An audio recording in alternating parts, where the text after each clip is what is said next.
A new government report on the minimum wage is getting some pushback from the White House and Congress. It says an increase to $10 an hour could cost hundreds of thousands of jobs.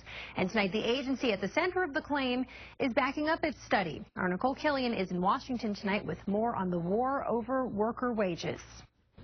The head of the Congressional Budget Office stands by its findings that a hike in the minimum wage could hurt jobs.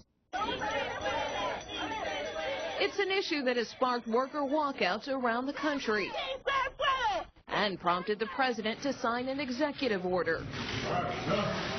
But now his proposal to raise the federal minimum wage to $10.10 an hour is taking heat in a new report from the Congressional Budget Office, which estimates up to 1 million jobs could be lost if it takes effect. You can't just wave a magic wand and make everybody richer. And I think fiscal policy expert Gordon Gray says it comes down to economics 101.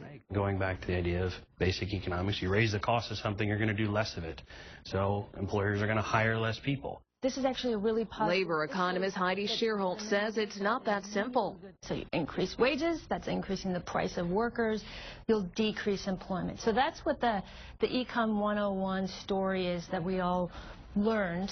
The real world is a lot more complicated than that. The findings have also touched off a firestorm from Capitol Hill to the White House. The administration's top economic advisor said it respectfully disagrees with the magnitude of employment loss. The CBO defended its work. But I want to be clear that our analysis of the effects of an increase in the minimum wage is completely consistent with the latest thinking in the economics profession.